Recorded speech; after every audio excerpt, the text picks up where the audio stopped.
Alright, there we go. We are on the right platform this time and everything. Can do a little test message here. Test 1, 2, 3. Alright, cool. Well, welcome everyone. My name's Ben. I am with the Tiger's Den. And today we're going to be playing a little bit of Magic the Gathering Arena. For anyone who's unfamiliar with Magic Arena, it is a digital implementation of the card game Magic the Gathering, which I've been playing for a really long time. I'm pretty new to Arena, so I don't have a whole lot of cards, I don't have a whole lot of experience, but we'll, and also have no experience with streaming. So learning a lot of things today. So thank you very much for joining me. And I'm going to be coming into this from the perspective of someone who has some familiarity with Magic the Gathering. I'm not going to be going over all the basics or anything like that. If you want to find that sort of stuff out, there are a lot of really good tutorials that you can check out on YouTube and elsewhere on the internet. But for me, what I want to focus on for my plays is learning from playing Magic, because it's a really complicated game. It's one of those, they say this about everything, but easy-ish maybe to learn, impossible to master pretty much. There's so many different moving parts. There's so much that goes into figuring out what's the optimal play, what you should do, what's the good play versus what's the psychic play, which we're going to talk about a lot on this channel.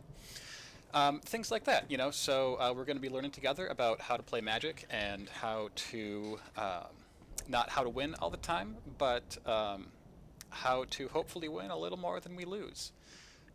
So let's get right in to some games here. I'm going to be playing in just best of one, unranked right now. I'm very meticulous about keeping notes on the games that I play in ranked, and that's going to be really boring for you, I think. So I'm just going to do best of one for now, unranked. In best of three, we have sideboarding and things like that. But this is going to be a shorter stream probably because it took me from like 5:30 until 9 to get the stream set up. Hopefully the audio levels and everything are working all right. Have we lost desktop audio here? It was playing before, wasn't it? Oh, okay, there we go. Okay, so where was I? Oh yeah, so anyway, it's going to be a shorter stream. I'm going to have to go to bed sometime in the near future, but for now we're just going to get a few games in. So I have a deck here. This is a variant of the Elementals deck that everyone is playing. I do have a more traditional Elementals deck called This Is Fine, because as we all know, Risen Reef is a totally fine and fair card. So this is your more traditional one with, your Ramp and your Hydroid Krasis and only a few Elementals, well, 16, I guess that's a lot, and then the Nissa Elementals. But the one that I've been playing mostly has been this Lightning Striking variant, which is more on the aggro side. You see we got a little extra burn. We have more aggressive creatures with Stormkin, Creeping Trailblazer. We've got Overgrowth Elemental here, which isn't getting played very often, but I've been finding it to work pretty well in this list, and we can talk more about that as we go. We've got, of course, Omnath, Scampering Scorcher, good for giving your guys haste, good with Creeping Trailblazer, making them all twice as powerful. Living Twister is kind of a space filler. It gets sideboarded out a fair amount of the time, but in games, it works as a wall, just as a 2/5 wall, and it also works as a grind your opponent out card, as you can start turning your dead land draws into just shocks over and over. Of course, you have the Risen Reef Chandra synergy, which is off the wall busted if it goes off, and then you have Icon of Ancestry. I put 2 of in here because I wanted some Lord effects. I wanted other ways of making my go wide strategy race faster. I wanted some ways to hedge against Goblin Chain Whirler, which I think that 16% of the matches I played in Ranked last season were against red deck wins, so lots of Chain Whirlers out there. That's also why we have some extra burn in here. So getting your ass out of Chain Whirler range is actually huge, because these Scampering Scorchers are dead meat. Risen Reef, dead as soon as one of those comes down. This also gives us a way of grinding out longer matches where every turn we can pretty consistently hit another elemental. We have 23 elementals here, and I think that gives us about a 20 or a 75% chance of hitting one. So, yeah, that's our list. And we'll talk more about the cards and the interactions later. But for now, let's jump in to a game.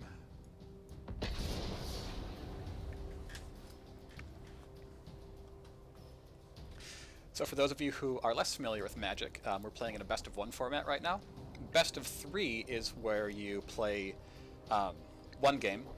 Whoever loses that game plays the next game, and then whoever gets 2 wins first is the winner of the match. After the first game, you can sideboard to where you are adding some cards to your deck and taking other cards out. But this is just best of one, so there's none of that stuff happening. Oh man, this is like this is a pretty greedy hand because we have no actual action until turn 3 with Chandra. We do have 2 removal spells and we have really good mana.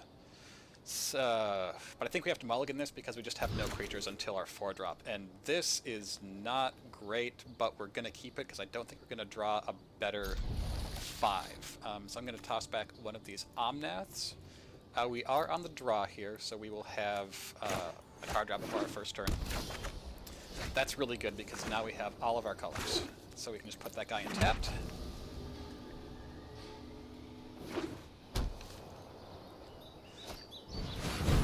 Okay, and now I wish I took that first hand because we have turn 2 Dreadhorde Arcanist, and we would have been able to kill that guy really easily with hand number 1. As it is, we have nothing for him. So we're just going to run out the Creeping Trailblazer. So this means that we're up against probably Boros Feather, maybe Naya Feather, or possibly Jeskai Wizard or something, but very unlikely.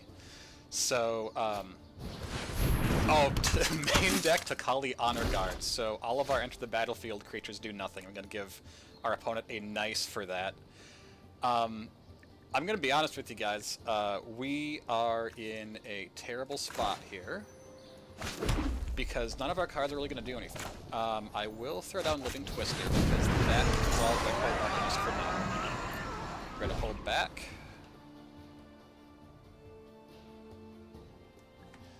I've been told that I should drop my effects volume a little bit. Oh, it ended up maxed out. I'm not sure why that was. Okay, we'll see how that is. Opponent is in the tank here. Opponent plays nothing. Okay. Well, in that case, I think we're just going to put in Lightning Stormkin. Normally I'd be playing Risen Reef or something like that, but Takali Honor Guard says creatures entering the battlefield don't cause abilities to trigger. So Risen Reef, Omnath, Overgrowth, Elemental don't really do much here. So I'll just put down this guy. Flying in haste and +1/+0 means he can beat for a little damage, assuming they don't have, you know, Shock, Lightning Strike, the blanking on the name. Yep, there he goes. Reckless Rage. The probably one of the most powerful cards in this deck because of the synergies that it has. Alright, so we're just gonna hope that we can kill this Takali Honor Guard. We do have 4 burn spells that can kill it that aren't creatures. Normally we could have just, you know, dropped Omnath here. Okay, they're gonna run into our side. They're gonna shock the Creeping Trailblazer. I assume this means that they have some kind of evasion card or protection card, like God's Willing would be the obvious one. But we'll put Living Twister in front here. Gonna put a stop on their end step. See if they tap out for us to be able to... Okay, Reckless Rage goes on you. Okay, so now we have a choice. This is gonna deal 4 damage to our guy and 1 damage there. So I think we can either kill the Arcanist or the Takali Honor Guard. And I have no idea which is right. They also are representing God's Willing, so there's a good chance that we just get blown out here. Well, let's let the damage go through, because that's going to happen regardless. We'll see if they tap out. No tap out. Dreadhorde Arcanist will be able to recur Reckless Rage, so I think we just have to try to kill it and accept that we're getting no enter the battlefield triggers. This is going to be a really brutal matchup here if we don't just die in the next few turns. Okay, so we kill the Arcanist, that's good. That also means that they probably don't have any... they probably don't have any of their evasion or protection cards. Yep, we get, well, we wouldn't have gotten this trigger anyways, because this puts a counter on another target elemental I control, so nothing would have happened there. So we can draw our lava coils or our lightning strikes. That will have us live here. Opponent keeps missing land drops, which is really good for us. Nope, there's another Arcanist. Okay, that's awesome. Well, I think honestly what we want to do here is just drop down our Omnath. We will get no value off of it, but... let's see. Okay, so... I think that what I want to do here is make it so that if they swing in, they can kill one of these two with the Reckless Rage that they can cast from their graveyard. But, unless they have more interaction, they'll be sacking their Dreadhorde Arcanist into one of these two creatures. If Omnath survives this turn, that means that we can drop a land, and this only stops creatures from... Okay, well, they just have everything. But they may not have a land. If they don't have another land, they... Oh, that doesn't... Right, they don't have to pay the mana cost. Okay, right. Yeah, Dreadhorde Arcanist is really good. Yep, and so there goes our Omnath, and this game is pretty much over, I believe. I don't really see any way out of this. Maybe what we were supposed to do was wait until we had one more land to get the value off of Omnath. I'm going to run out the Risen Reef because I see really no other lines that I have, and if we can remove this guy later and get an Elemental out, then maybe we can do something. This does also threaten to trade if they don't have protection with Shock. Opponent probably sees that we have a Sulfur Falls up, so they will presumably recognize that. Oh, and of course they just have the Reckless Rage in here. Yep, okay. I totally forgot that they had another one in there because they cast one along with recurring one last turn. Oh, they didn't actually cast it. Okay, so let's put you there. Because I think you want to get rid of the Arcanist. The Takali Honor Guard is really annoying, but it's not what's going to kill us. We're going to put a stop at end step here so that at the end of the turn... we'll see if they play anything. Okay, they don't play anything. We'll try to shock this Arcanist. I'm guessing they have protection here, and that's what they're holding up. But... Yep, okay, Sheltering Light, target creature against indestructible. I don't think we have any way back into this game. I think that we have been completely buried. We will see what we draw off the top. But I... Yep, okay, Stomping Grounds. We'll just shock this in and say, good game. And concede. Alright, well that was sure a beating. I find Feather to be a really challenging deck with most of the decks that I play. I tend to play kind of mid-range synergy decks a lot of the time. And Feather is a deck that excels against those, because with Feather you pretty much need to go in under them and be really aggressive, or you have to have all of the answers and have, you know, board wipes and spot removal and discard and things like that to either go in underneath their game plan and outrace it, or you just have so much removal that you overtax their ability to protect their creatures. And I kind of dislike the deck because of that. That first hand that we had actually could have been pretty... This is like the exact same opener we had last time. And you know, last time I said I wish I'd kept that hand, so let's do it. Let's keep this one and see how it goes. Okay, opponent opens on a mountain. So anyway, I dislike that it's such a polarizing deck, because it tends to... Wow, no play on 2 either. Okay, so we will go with a Rootbound Crag to hold open Lightning Strike. Pass turn. Just that it's so polarizing that you need to have pretty much ignore their game plan altogether, or be on the other extreme where you're virtually exclusively interacting with that game plan. Okay, so we have a couple options here. We can either go for Risen Reef, Living Twister, or Chandra, Acolyte of Flame. Opponent is representing a lot of counter spells here, so I think what I'm going to do is shock in this Stomping Ground. Red is our primary color, so I want more red. I'm going to run out this Living Twister and see what happens. Okay, opponent's hand lights up, so they probably have interactions. Yep, Essence Scatter. Okay. So we're looking like we're probably playing against, like, the... Is it Drake's deck or something? Shocks and Esteem Vents, and then nothing. We have two Chandras, and of course she's legendary as a planeswalker, so let's try running one of her down. I could shock in a land first, but I'm just playing around. There's nothing that taxes our spells for 1 as far as I know. So let's just run out the redundant Chandra, see what happens. If they have Spell Pierce, we couldn't pay through that even if we put the land down first, because that taxes us for 2. Oh, Syncopate. This is a really unusual set of cards they are running. Okay, let's... I wonder what they shocked that in for. Okay, God Eternal Kefnet comes down. This is not too bad for us. We can... Well, okay, this line's going to be weak to removal. Or weak to burn. So we're going to put down our land. We can kill the Kefnet if we double burn. We could also put down the Chandra, bring her up to 5. But then she doesn't have enough loyalty to flash anything back. And I really don't want this Kefnet staying on the board because the opponent probably has lots of instants and sorceries. So even though this is not ideal to 2-for-1 ourselves, this Kefnet's going to bury us in card advantage if it stays around. And this was actually a very bad hand for us to keep against this deck because we had no action until turn 3, so we're getting punished for having kept that hand. Let's try... Of these cards, I like Icon of Ancestry the least here because Chandra and Risen Reef is so powerful together. So let's put down the Icon, bait out another counterspell. Yep, negate. Okay, that's what negate that cannot hit our Chandra, and we would much rather have our Chandra. Okay, let's try Risen Reef. We've seen both negate and Essence Scatter, so that's a thing.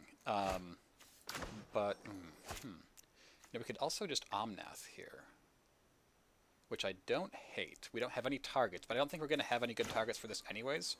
And I feel like this card is less valuable here than these other two. So let's just see what we can get out of our opponent's hand. We know they're drawing Kefnet next turn. Yep, another Syncopate. Okay. If we'd hit a land drop there, we'd able to get that out. We also could have actually gotten off a Risen Reef. But here, okay, so now we can go land, Reef, take action, enters tapped, and then Chandra.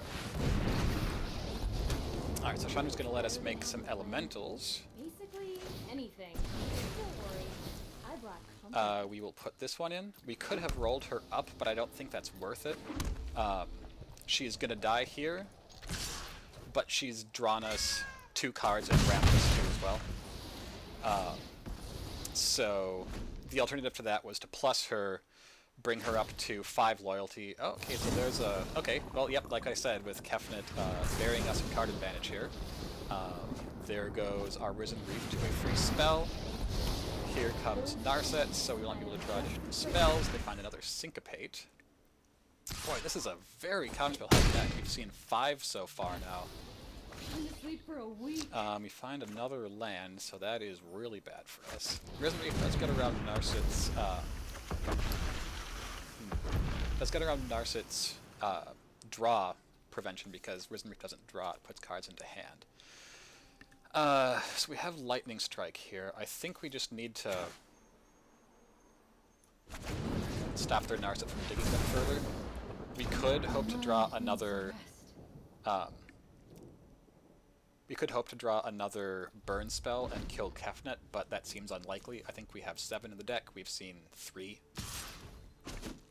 Alright, Kefnet brings us down to 14. I assume that our Risen Reef gets shocked, which it does. We left this land in hand because if we... Well, 1, it represents a question mark for our opponent. They don't know what it is. And 2, if we draw an Omnath, that's good for us. 1, 2, 3, 4. So after we cast this, we're going to have 5 mana left. I don't think we need to play this land to play around, Syncopate or whatever. We know they have Syncopate, but we can pay through it. They can only pay X equals 2. We have nothing else to do with their mana this turn. If they have Essence Scatter or something, well, that's awesome for them, but they do not. Or at least if they did, they didn't think it was worth it. Which, with no Risen Reef, no Icon of Ancestry, this is a pretty... Okay, they're going to Callous Dismissal. They actually leave Kefnet back. Do I even want to play this Elemental here? I have so much land. I'm going to keep this in hand because it has haste, so whenever... Well, actually, they have fewer counter spells now than they will have at any point later in the game, probably because they have too long of them. So I'm going to play it now, try to get underneath that. No attacks, they'll just kill our stuff with Kefnet.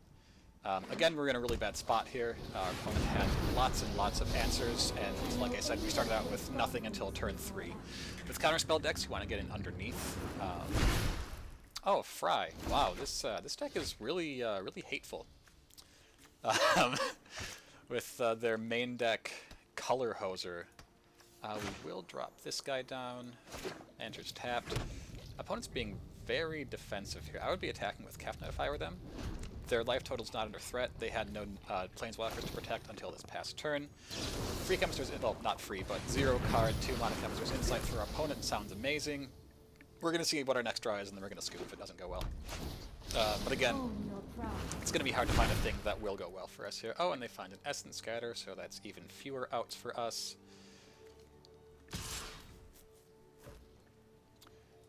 No blocks. They, of course, don't have to worry about their Narset if they want to keep it around because they have a Fry that they can put on our Lightning Stormkin. Risen Reef will hit an Essence Scatter, and we're just going to have a good game. There you go. So, two very lackluster performances from our deck there. We kept the exact wrong hand in both of those matches. I shouldn't have kept the second game hand there. I almost definitely should have thrown that back because this deck performs best when it has something it can do on turn 2 to be proactive. Some decks it's less important against, but in this case, we really wanted that. If we're against Burn or something, you know, having turn 2 Lava Coil, turn 3 Lava Strike, turn 4 play a Chandra, you know, or a you know, any creature really. Okay, we're going first here. This is a really good looking hand. We can play everything in this hand. And we have a turn 2 Stormkin with removal and Chandra and an Icon. That's all really good for us. We're on the play, which is very unusual for me lately. I had a 25% on the play rate last season, which did not please me at all. But we had a 68.8% win rate with this deck, climbing up through Bronze, Silver, Gold. Okay, we got another Elemental there. We're just going to play the Mountain because that gives us Lightning Stormkin and Chandra. Opponent has no interaction this turn, so this is guaranteed 2 damage, which I like a lot. If we can land Chandra and Icon, she actually represents 4 damage per turn with her elementals, so that'll be really nice. Woodland Champion. Okay. So I think here I actually have to kill this because they could easily make 2 tokens next turn. Then we have a 4/4 beating our face in, and every turn it's going to keep getting bigger and bigger probably. So I think the correct play here. I'm actually going to play this Unclaimed Territory first. Name Elemental. This lets us represent blue and red. That doesn't actually do anything, but it does bluff our opponent. I'm going to put it on full control mode as well, so that it looks like we have a shock in hand. I'm going to obsessively rearrange my cards here because that's the thing that I do. Pass. Pass. Okay, no plays from our opponent there. Oh, and they scoop. Okay. I wish you had more time to good game in this, like in Hearthstone, where you have a little bit more warning for that sort of thing. Alright, second win of the day. That's nice. We are 2 levels away from getting our Omnath, Locus of the Royal style, so that'll be really nice. I went 2 up in the blue route here at the start of the season because I liked those cards, but now I kind of wish I just started off with going for elementals. If you see me glancing over here, it's because I'm just keeping an eye on my stream elements to make sure everything looks all right. Okay, opponent goes first, but we've got a great opener here. I wish one of these 2 was a Chandra or a Risen Reef, so we had a good turn 3 play, or some spot removal. That would also be good. But we have Domain, we have 2 good 2-drops, and we've got a high-value 4-drop that synergizes really well with our deck. Opponent plays a Llanowar Elf, alright. This could be the Elementals deck. Let's see, we'll start with We're going to start with the Stomping Ground. We have a check land of both color combinations, so it doesn't really matter what we play. Bans. This could be ban. Oh, okay. I'm going to give the opponent the nice for this because this is I don't even know what I'm looking at right now, but I do know that I'll probably like it. Okay, so let's just put down the Stormkin, and let's start getting in there. Opponent's going to have a mana advantage on us because we don't have removal for their Llanowar elves. Turn 1 shock would have been great here because it would have put the opponent back basically an entire turn. You know, it's the 1 mana Stone Rain, effectively. Nullhide Feryx. Okay, so they've got a casual 6/6 here. Yeah, boy, I don't really know what we do about that. I think that's going to be too much aggro for us to answer. So let's put down the Trailblazer. Oh, you know, I put the wrong land down. I should have put that shock land in, because we're not going to use that last mana. That could come back to bite us if we end up in a racing situation, which we clearly are. I'm going to put on the Trailblazer, or I'm going to put on the Trailblazer because Scampering Scorcher represents 6 damage instead of 3 if we do this, and then it gets Lightning Elemental, or Lightning Stormkin in for 1 more. Alright, there's the Militia Bugler that we knew about. Let's see what they find. They do have things that are more expensive than 2 in this deck, obviously, so there's a possibility they will. Hydroid Krasis. Wow, this is like nothing I have ever seen before. Alright, so we're just going to take 8 here. No problem. Still in it. We're actually going to have a lot of chump blockers, and they don't have evasion on this guy, so that is to our advantage. Unfortunately, they're walling our Scampering Scorcher at the moment. So we can only get in for 2 damage with it. In which case... Oh, right, because I forgot that Militia Bugler has Vigilance. So we can get in for 6. And then we can block Nullhide Feryx. So this does take them to 7. And we're going to have 4 on the board even after we shot. So we're not... Oh, you know, I played the wrong land again, didn't I? Because I was thinking I was going to play Scampering Scorcher until they got that second Militia Bugler to block with. New to streaming, you know, I'm paying half my attention to what I'm saying and trying to hold a conversation. Alright, here comes the Krasis. I will click Resolve All. They draw 2 cards, gain 2 life, get a 4/4. We are dead if we don't block, so we will throw this guy in front of this. Go to 6.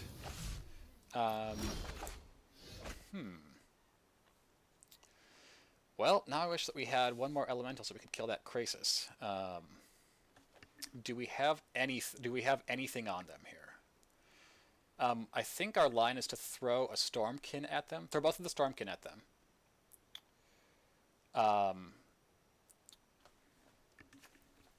Play Omnath. If they block, we kill the Krasis. Yeah, we don't have many outs here. I think this is the best one we have. Oh no, that doesn't work because we'll only have 1 elemental left at that point. I'm going to throw the thinking in here for our opponent. So it might actually be Scampering Scorcher, because if we hit them for 2, Omnath... Oh, no, Omnath deals 2 then. Okay. Okay, so what we're doing now is called playing to our outs. We have very narrow lines in which we win, and they require bad draws and or bad plays from our opponent, and so we'll just hope that they make those bad plays. So we're going to kill the Krasis. They now can't get in through the air. We have Omnath to block the Feryx, so we take 5 if they swing with Llanowar Elves. This will enter tapped. We'll make Stormkin bigger because we're chumping with Omnath. And we'll see what happens. They could have, you know, they have Benalish Marshal mana up. Well, that will do it. All right. Wait, are they... Okay, no. It looked like they were going for the Lightning Stormkin, but... Nope, they'll just hit us for 11, take us down to -5. Yeah, that Militia Bugler was really nasty. Getting it on turn 2 was really good for them. And then having that vigilance blocker there, so that we were missing damage every turn while they were getting damage in, and walling our 2/2, which you saw they were at 7 there. Without the Exclusion Mage, they were at 5 after I swing with Elemental, or 4 after swinging with the Elemental, so that was really good for them. Okay, another really good hand. We're on the play, which is great. Play versus draw seems really, really important for this deck. It seems that in the new standard these last few months, it's actually been disproportionately powerful to be on the play versus on the draw. I don't have numbers to back that up, but it just, that's the way it feels to me. Alright, so we're going to just drop the Stormkin here, and we're going to hold it back. This will either wall the Firebrand and or force a removal spell on the Stormkin. That's not great, but it's alright. And then if they play something bigger, okay, so shock. Get in for one. They probably have a light up the stage or something. But I didn't want to spend removal. Oh, light up the stage. That's really good for us. I think we go Stormkin again. We could also go Chandra, and then over the next 2 turns we can double spell. We can burn spell minus Chandra. That actually sounds better to me. Alright, so let's put down the Chandra off of a non-shock land. We are not racing here, so we're going to roll her up. Demand additional removal. If they spend 2 removal spells on her, that's okay. We're still getting our 2-for-1 value. If they don't kill her, we should be able to cast a burn spell next turn, minus Chandra, cast that burn spell. Ooh, Gutter Sweep. Okay, so Chandra's fine. We'll see what they do with their Firebrand. Yeah, the Psychic plays probably to attack Chandra so she can't recur spells, and that's probably what they're going to do because Now things are getting heated. they know that I rolled her up instead of getting in for 2 damage last turn. So, I actually think I'm going to... okay. I think the play here is to Lightning Strike and then Lightning Strike again. Just take as much of the damage off the table as possible.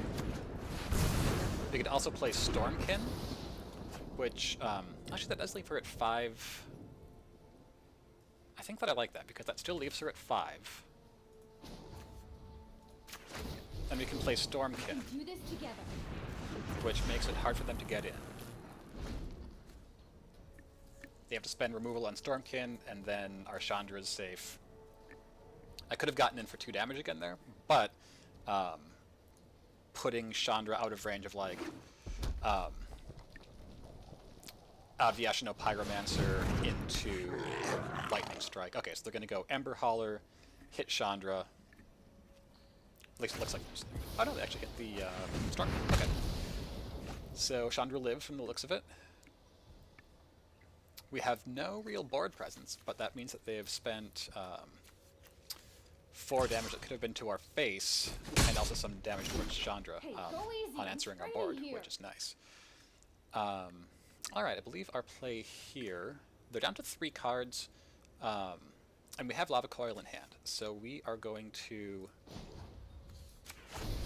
minus Chandra, Lightning Strike the Firebrand.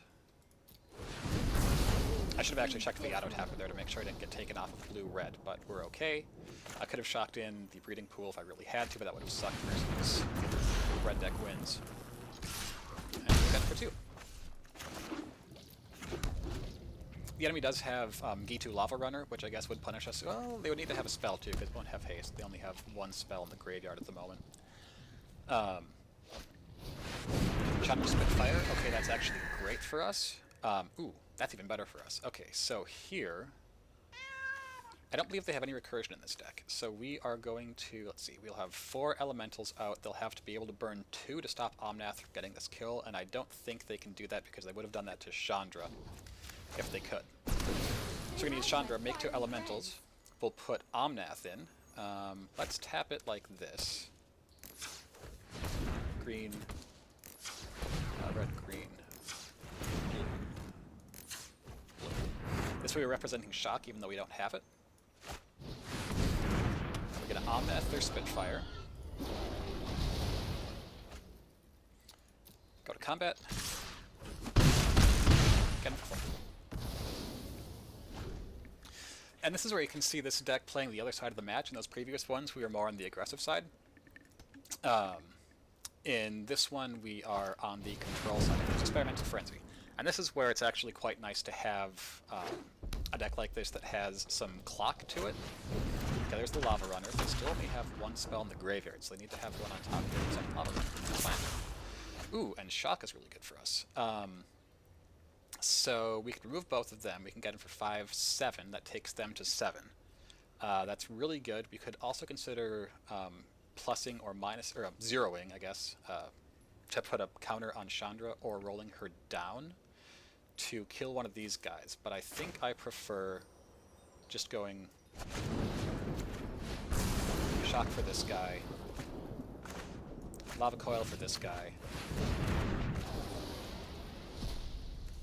activate Chandra, Don't worry, I brought company. take him to 7. And now opponent has to have the right cards on the top of their deck. They could very well... Okay, there's a land. So if they hit another land, they're pretty much done here. Firebrand is good. Spitfire is also good, but neither of these are what they need. They need a burn spell for Chandra. We still can't kill them next turn, but with a burn spell from Chandra, our top decks are really live. A land is good because it buffs our guys. Creeping Trailblazer is amazing because I think it just gives us lethal. So let's just put in a thinking here. They can block our 2 biggest guys. Okay, that's not lethal. Because they'll block here and here. Chandra gets in for 4 with the Creeping Trailblazer. That takes them to 3. So would we rather... No, I'm pretty sure we just want to play out the Trailblazer. We could roll out Chandra to remove one of these guys, but this requires them to sack their board, not to die. They'll have to block Stormkin with Spitfire, block Omnath with Firebrand. They could have something sneaky on the top of their deck because I wasn't considering that, but I'm guessing that it's a mountain, and that's why they stopped playing out cards. So we will activate Chandra. Hey, these little guys are great. And then swing for 7, 8, 9, 10, 11. If they can actually... I don't think that works. I think that they have to make those blocks or else we have just lethal on them. And opponent can rebuild their board really easily because Experimental Frenzy can just go off, you know. They could hit... Oh, okay, so they're blocking our Elemental token. Oh, okay, this still... yeah, they still have 2 life with this block. Oh, right, yeah, they can sack the Firebrand, kill him. Okay, yeah, very good thing for my opponent. I wasn't even thinking about the Firebrand sack there. So opponent goes to 4, loses one of their creatures. We don't lose any of ours because those elements get sacked. Okay, that's not too bad for us because it cost them 3 mana. So, okay, they find Firebrand. It would have been great for them if they'd found that first, because then they could have cast the Light Up the Stage for 1. As it is, they only have 3 lands left. They could easily have one on the top there, but... so let's see. Opponent needs to... So Chandra's going to bring them to 1. Oh, no, sorry. We don't have a lightning strike here. Chandra can bring them to 2. Okay, so Omnath goes down. Opponent has 1 land. They also have a land off of the Light Up the Stage. I don't think they've hit one off of... Okay. They have not. Ember Howler. They don't have the mana to activate it.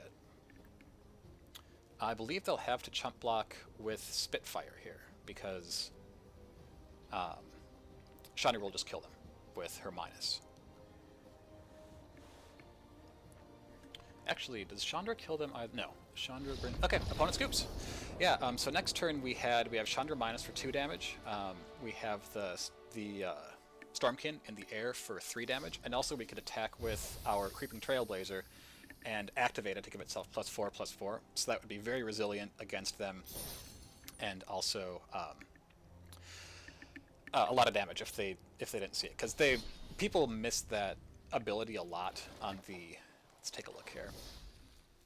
Creeping Trailblazer is not a super powerful or a super common card in these decks, in the elemental decks, but that second ability often gets overlooked because of that, where it can give itself +1/+1 per elemental you control. It's very mana intensive, but at that point we had 6 mana up, or 5 maybe. So plenty to activate it and still have shock if we need it. And people just miss this all the time. It's, you know, Creeping Trailblazer is usually the least powerful elemental you have on the table because it buffs all the other ones. So it seems like one of those things you can let through, and then sometimes it just blows you out. So I think we'll probably do one more game before we close it out. But before we do that, I'm just going to... we didn't get to see Overgrowth Elemental in that last game, which is too bad. I actually only really want 2 of this, but I needed 1 more Elemental just to get the Elemental count up for Icon.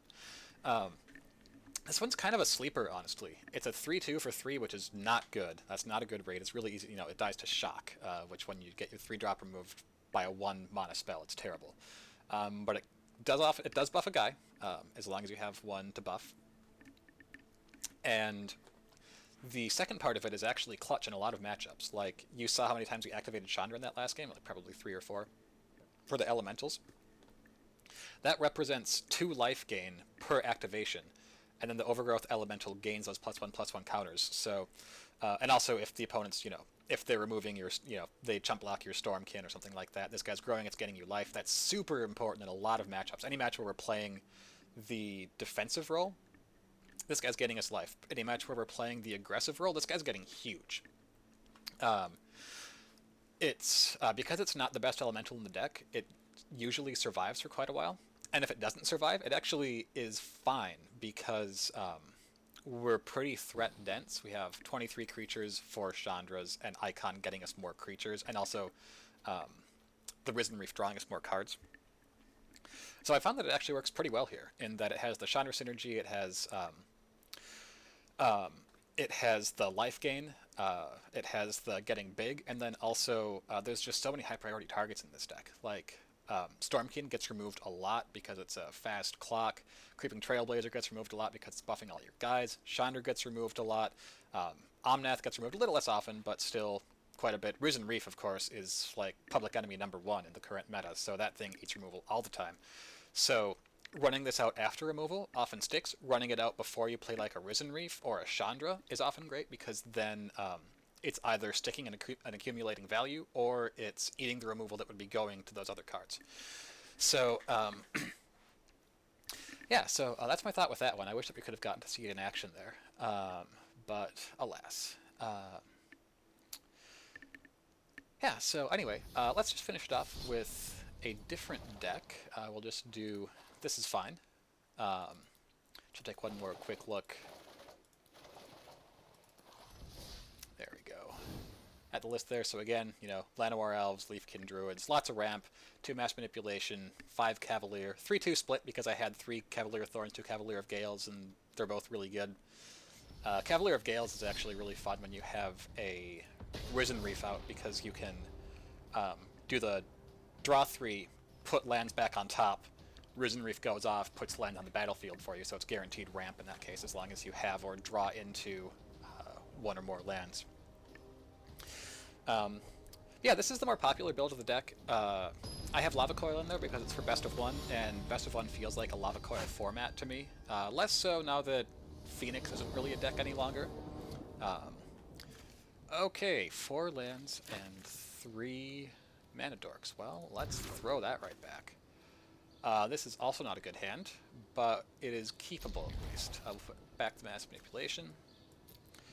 We do have turn 2 Mana Dork or removal spell. Opponent shocks in a Watery Grave. I'm guessing this means opt, but I really have no idea. We really wanted to draw blue land there. Red is the splash color in this deck. It's only, I think this deck only has, oh, right, yeah, Perpetual Sailor and probably Dimir or possibly Sultai. Looks like Dimir so far. Ooh boy. Okay, so here we're just going to Paradise Druid. We could Leafkin Druid to try to get the extra value off Omnath, but we don't have blue yet. So, which is too bad because we don't have much red in this deck and we don't have many red lands. We could just walk into a counter spell here, but unfortunately that was not the case. Opponent opt, that's fine.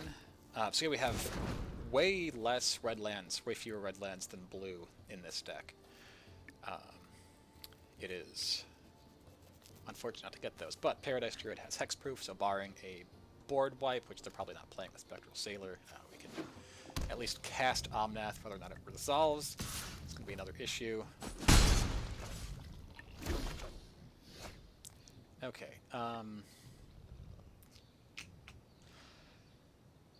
Okay, so they are on Sultai here. I feel like they're going to have... I feel like they're going to have it, but I also think we need to make them have it here. So, let's make them have it. If they don't, that's great. If they do, that's also fine, because right now they don't have really any board presence to speak of. Alright, so we'll see if this goes off. They could have a dive down. Or something. Nope, okay, cool. So we got our 2-for-1 there. That's great for us. Ooh, up goes Direfleet. Okay, yeah. So this is like the deck that Todd Stevens was running a little while ago. Although we haven't seen counterspells so far, so maybe it's more of like a pirate flash deck? I really don't know. So let's see, we have 4 mana up, we can go up to 5. So... buff our Omnath. Everyone thinks about it. Okay, I think our next move is going to be to remove the Direfleet Poisoner, because that's going to wall our side. If opponent responds to this, we can probably resolve Risen Reef, which is really good for us. We have a Leafkin Druid in our hand, so that's an additional activation. Okay, no counter. So let's swing in first.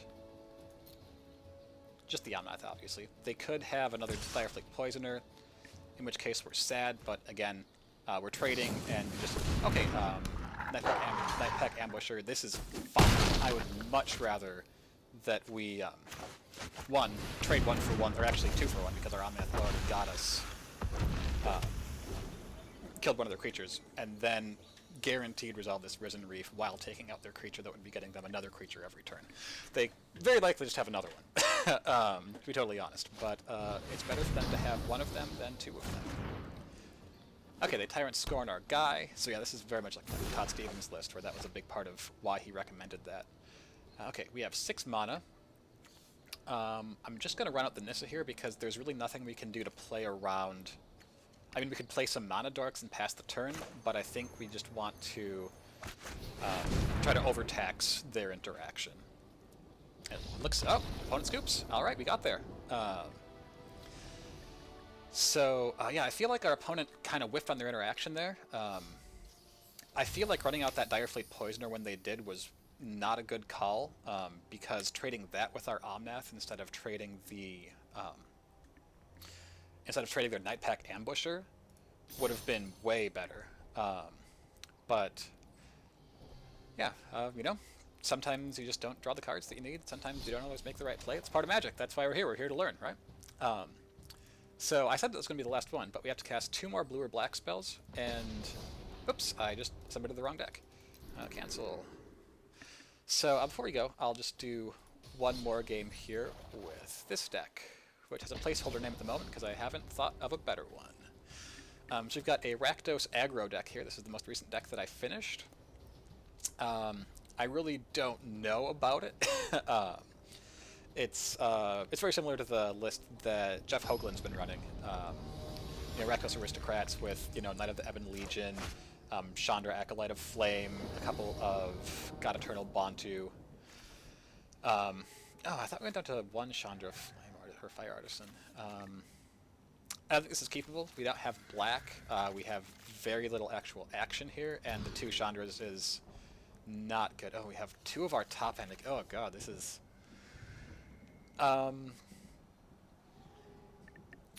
Yeah, I feel like we're in a bad spot here. I'm going to throw back the...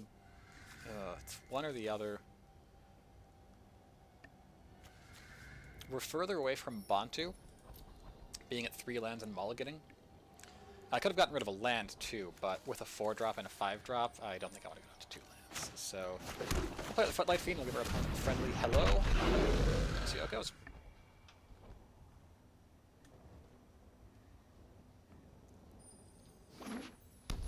Temple of Mystery. So we're probably looking at. I mean, some of the flash decks are playing that, but less often. This is best of one, so it can't be Nexus. We're probably looking at some kind of Bant Ramp or something along those lines. We do not draw a 2-drop, which is terrible for us because our 2-drops are really the best part of this deck. We have, you know, the Dreadhorde Butcher, which gets bigger every turn it attacks, or it gets in.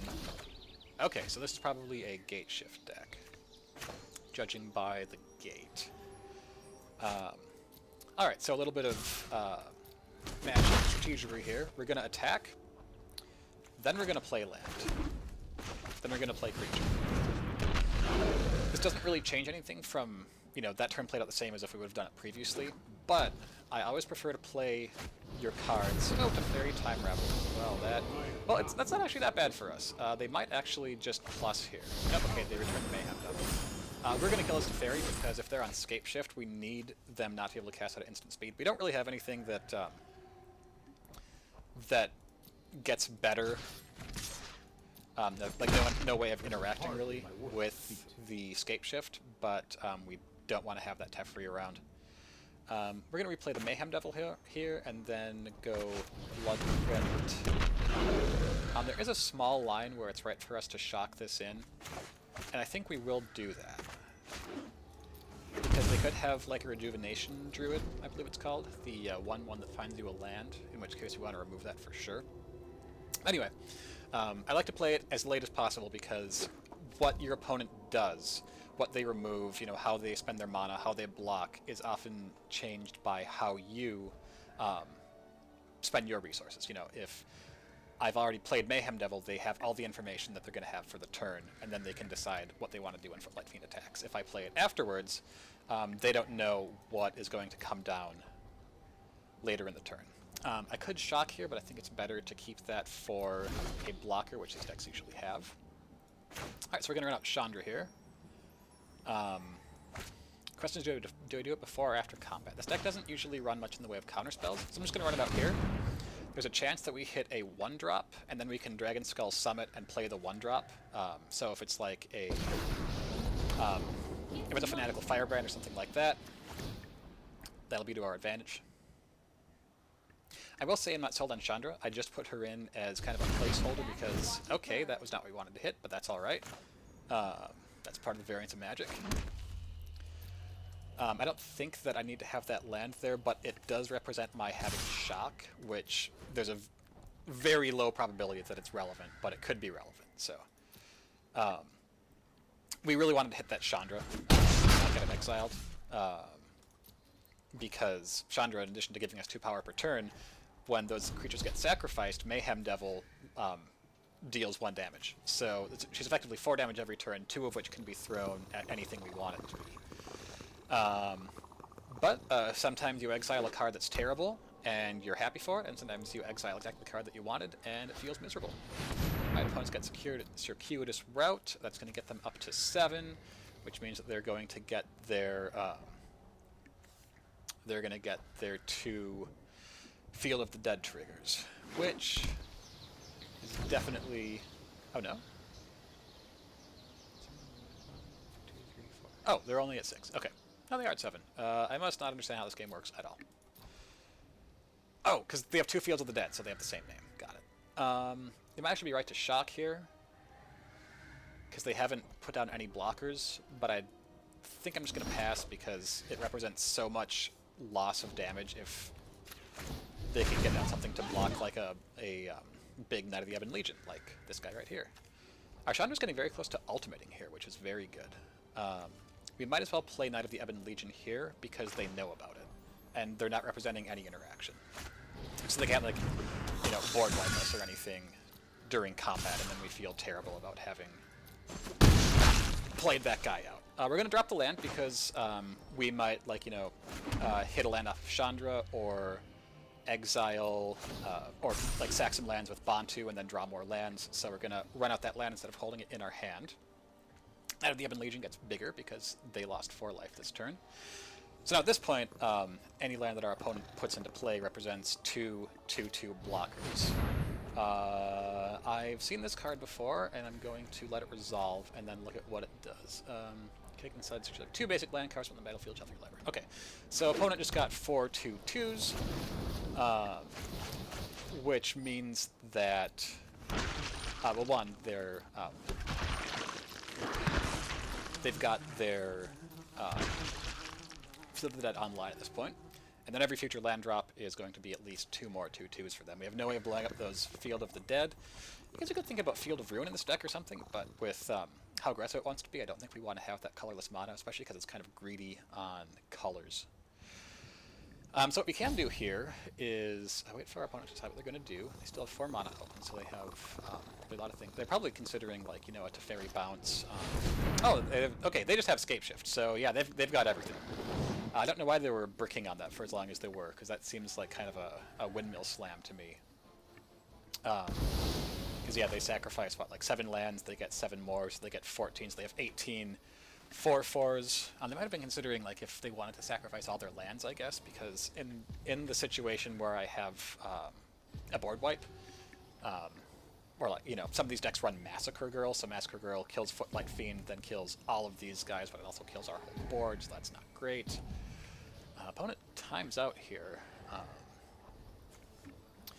I feel for them with the timeout. I don't think they're DMing or anything. Oh, and they get the Blast Zone. Okay, yeah, so we're gonna... Oh, yeah, that's right. Do we just kill them here? Yeah, they just sacrificed, like, 7 lands. I think we might just kill them here.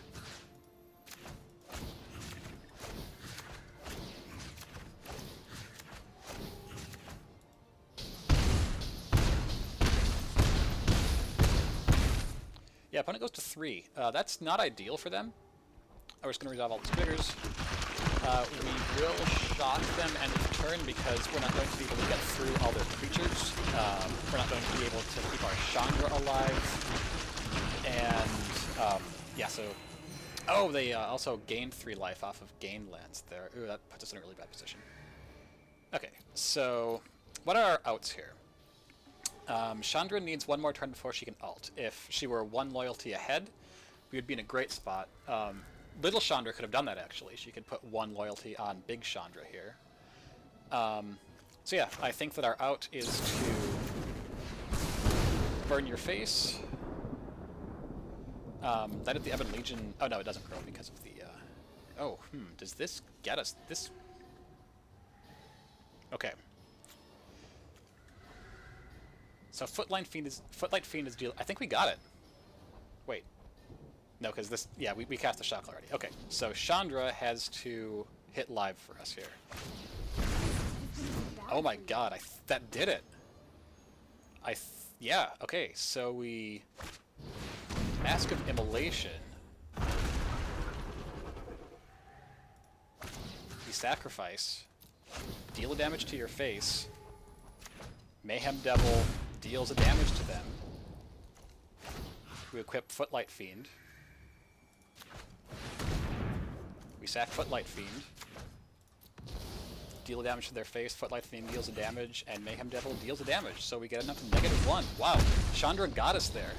Put it in the good game quick. Oh no, I missed it. Yeah, so that was actually a pretty good example of how this deck works. We had a slow opener, so it was not a perfect example. Let's see what card we got here. Oh, a Lava Coil. I mean, we already have all of them, but, you know, that was that could have been a good card in that last game if they hadn't had 18 zombies. So yeah, that's pretty much how the deck works. You want to have a more aggressive start than that, and also you want to have and stick a Priest of Forgotten Gods, if you can, which, with Chandra, it's just every turn draw a card, get 2 mana, opponent loses 2 life, and sacks a creature.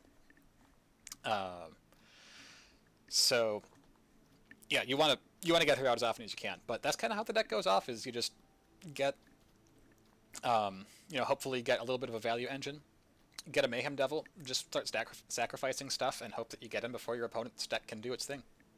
And you see there, we literally, it was down to the last, you know, they were representing 36 damage on board.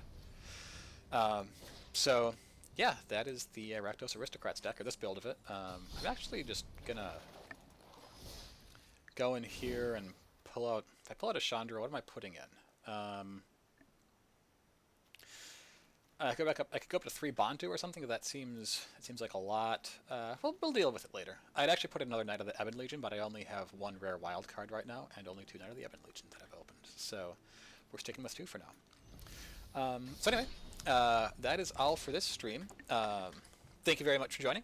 Thank you to those of you who are watching on YouTube afterwards. If you want to see more content like this, let us know in the comments. Give us a like and subscribe so you know when we post more stuff. Like I said, we're going to focus kind of on talking through plays, talking about different lines of play that we have, analyzing our mistakes, analyzing things that look like they're mistakes from the opponent, and just generally having a good time, playing some Magic, and getting better together. So anyway, thank you again very much. This is Ben with the Tiger's Den, and I will see you all later.